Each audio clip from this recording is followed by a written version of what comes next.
Aujourd'hui, à Logo et compagnie, je reçois Flotel. Nombre d'employés entre 5 et 10, année de fondation 2018, secteur d'activité récréo-touristique situé à Valleyfield, Saint-Paul-et-Launois et Saint-Blaise sur Richelieu. Bonne écoute!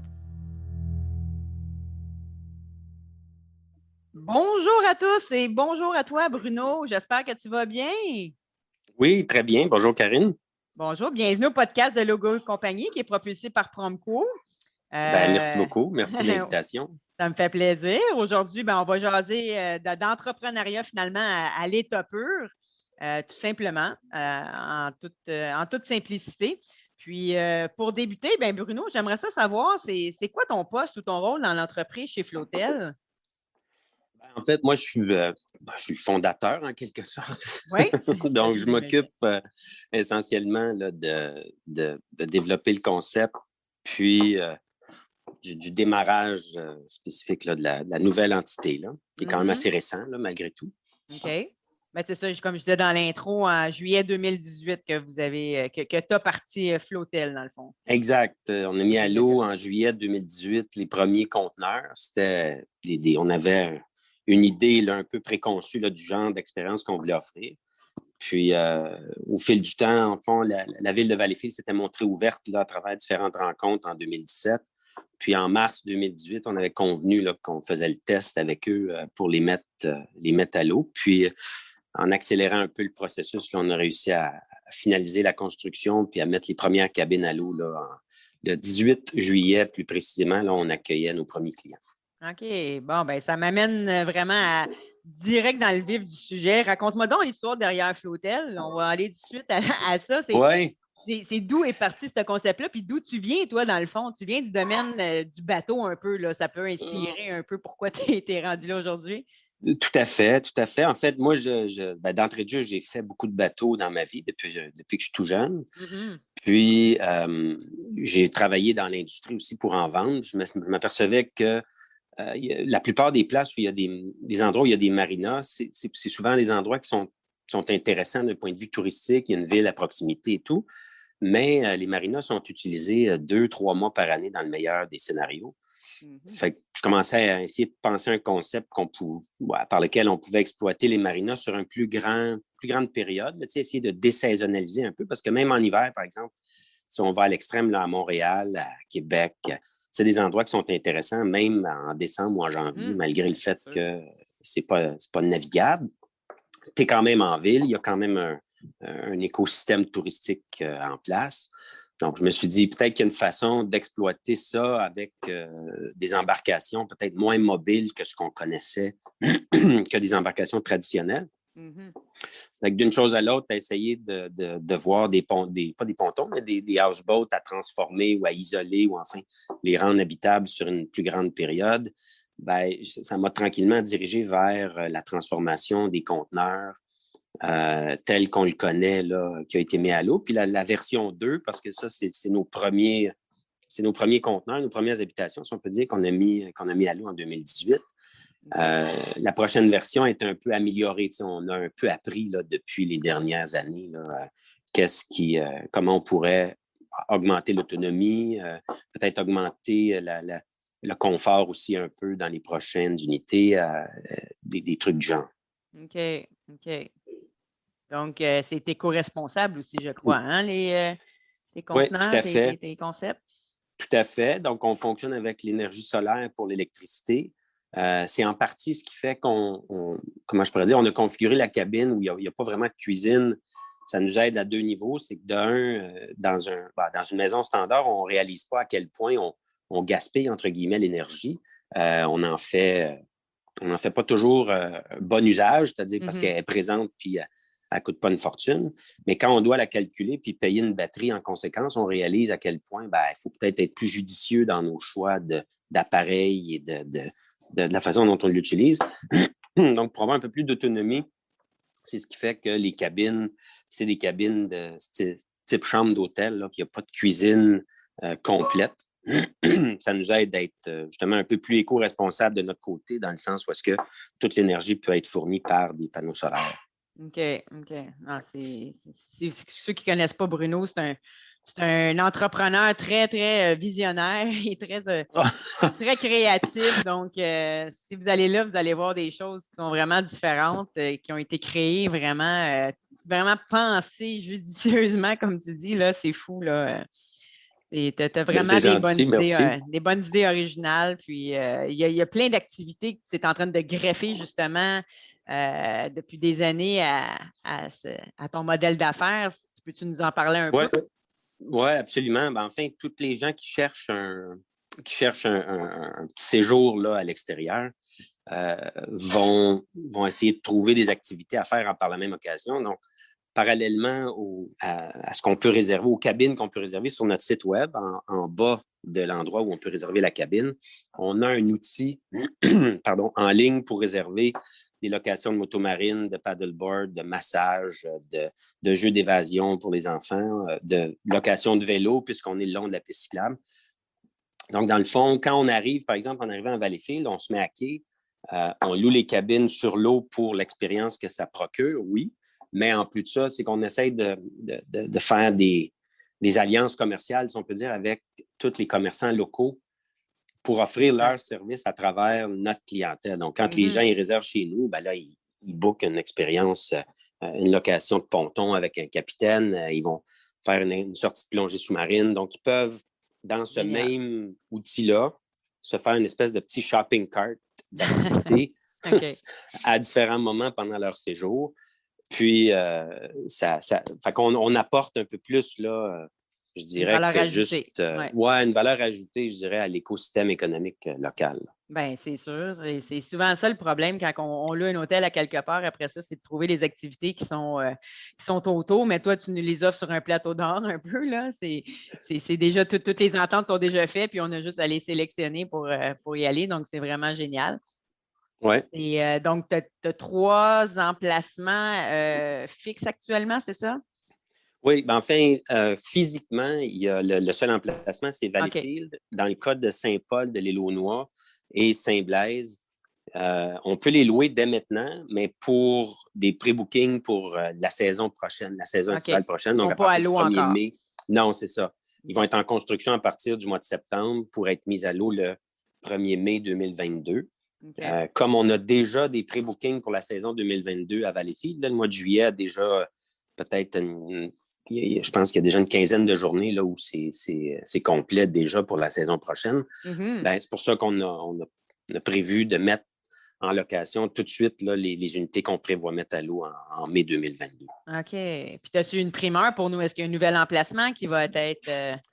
Ben, dans les prochains jours, dans le fond, il va y avoir une autre location là, sur l'Outaouais. Donc, ça risque d'être, c'est pas encore complètement déterminé, mais ça va être quelque part en Outaouais. OK. Ouais. Génial, ça. Puis, il n'est pas impossible qu'on rajoute un ou deux autres emplacements là, d'ici les prochains mois, puis qui vont être aussi possibles de réserver à partir de cet hiver pour l'année prochaine.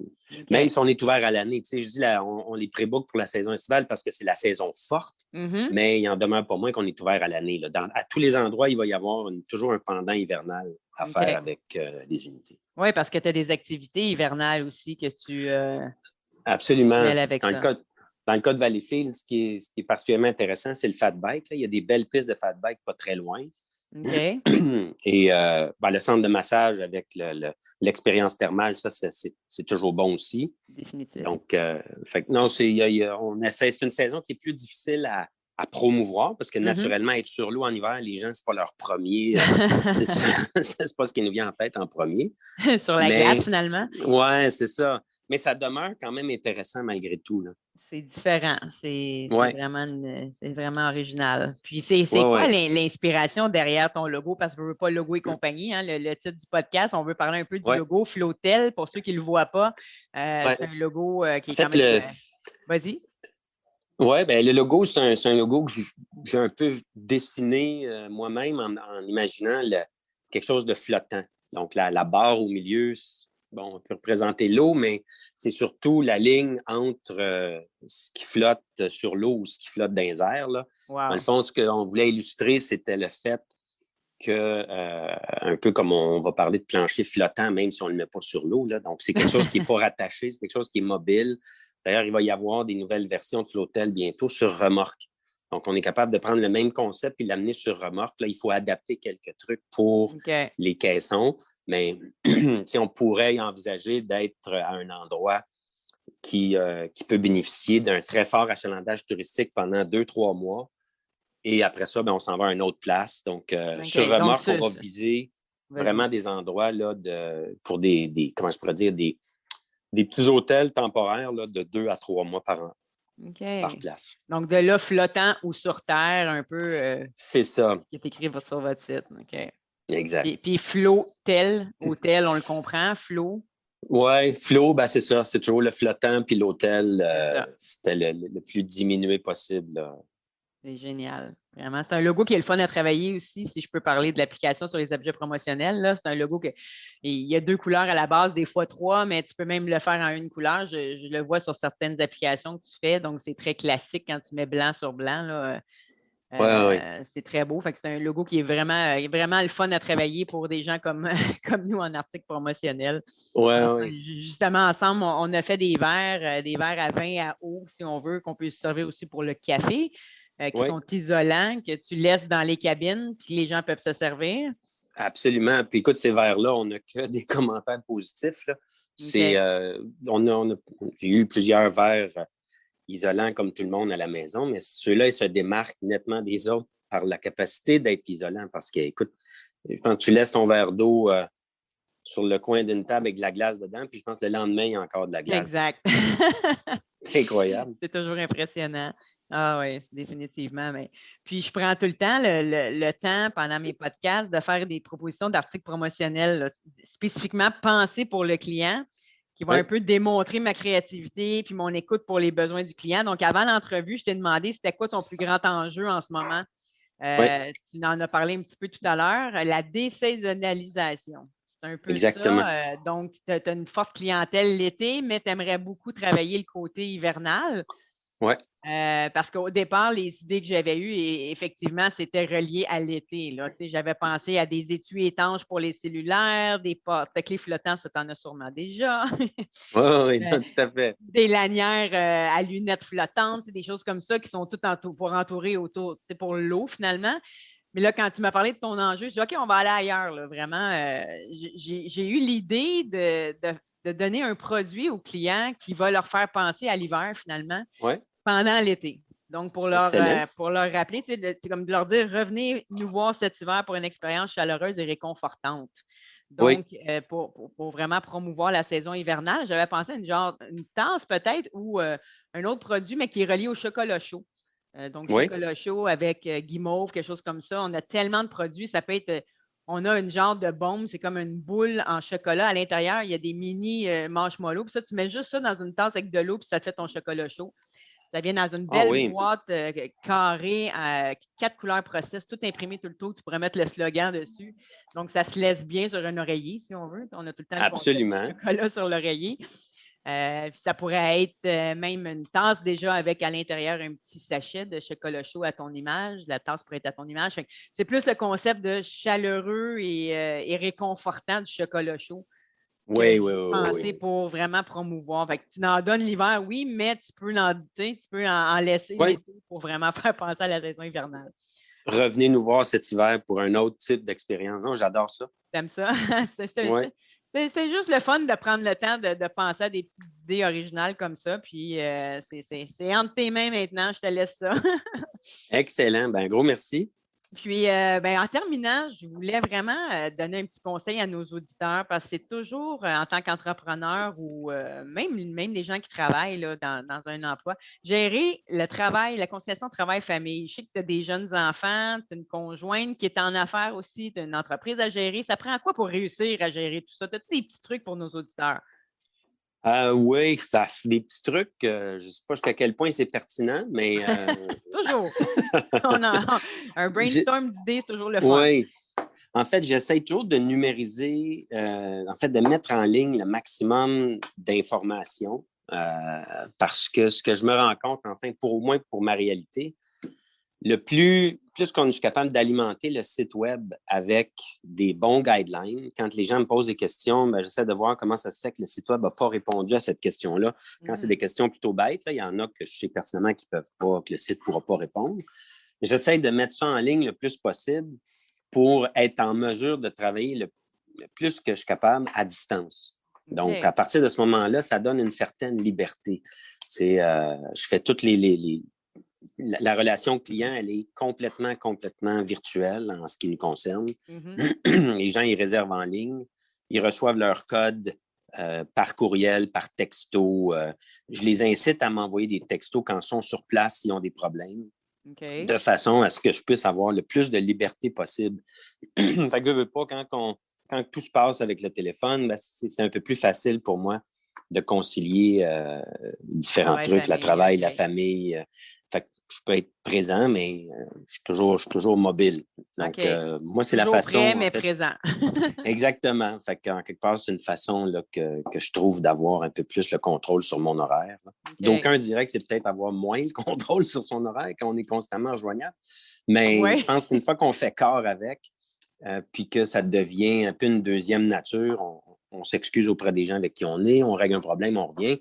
Ben, exact. mais je garde en tête que ça me permet d'être chez nous ou en congé avec des gens que j'apprécie à peu près Exactement. à tout moment. Tu sais. Fait qu'il il y a des avantages quand même importants. Ah, ben c'est sûr. La technologie, des fois, on voit ça négativement, mais en même temps, on prendrait peut-être même pas de vacances si on n'avait pas la technologie avec nous, là. Non, tout à fait. Mais je pense que c'est un mindset aussi qu'il faut se donner. C'est-à-dire que, il y en a quand ils sont en vacances, ils veulent entendre parler de rien par rapport au bureau. Ouais, Moi, j'ai décidé comment je pourrais dire, d'adopter ça comme si ça faisait partie de moi. Puis, exact. c'est tout. Donc, je peux être autant à l'extérieur du pays qu'en vacances localement. Puis, je Gérer suis l'entreprise. rejoignable. Je suis quand même capable de gérer. Puis, je me dis que je suis capable aussi de faire ça en semaine, out of the blue, puis d'être à la maison Mhm. pour aucune raison, mais je continue à gérer mes trucs. Exact. Ah, ben, c'est super ça. Mais en tout cas, si vous voulez en savoir plus sur mon invité puis sur son entreprise Flotel, ben, je vous invite à visiter le site internet flotel.ca. Vous pouvez faire vraiment toutes les réservations que vous voulez, avoir les réponses à vos questions. Si vous n'avez pas les réponses, ben, vous savez où rejoindre Bruno. Vous pouvez voir son contact sur son site web. Puis, ben, je voulais te remercier pour ton précieux temps. Je sais qu'il est compté sûrement à la minute près. Je te remercie vraiment infiniment. Je te souhaite de passer un super bel été. Ça a été vraiment agréable de ta présence à mon podcast. Merci beaucoup. Merci à toi pour l'invitation. Ben, ça me fait plaisir. Je te souhaite un très bon succès. Puis, je souhaite de te voir prochainement. Pareillement. OK, bonne journée à toi. Bonne journée. OK, bye. Bye. Voilà, c'était tout pour Bruno de Flotel. J'espère que vous en avez appris un petit peu plus sur cet entrepreneur très créatif qui est notre client. Et puis, la semaine prochaine, on va recevoir Vicky Vien de l'école bilingue Notre-Dame de Sion. Elle est directrice d'école, mais avant tout une entrepreneur dans l'âme. Donc, c'est pour ça que je la reçois. Elle a une super belle histoire entrepreneuriale. Si ce n'est pas déjà fait, vous pouvez vous abonner au podcast sur la plateforme de votre choix. Vous pouvez aussi aller aimer notre page Facebook, Instagram et LinkedIn. Et je vous invite à vous inscrire au Promco Mag, qui est l'infolette de Promco, via le site internet promco.com. Je vous remercie beaucoup. Si c'est possible de partager cette émission-là, ce serait vraiment génial pour l'entrepreneuriat québécois. Alors, je vous remercie encore énormément de votre écoute et passez une excellente semaine. Au revoir.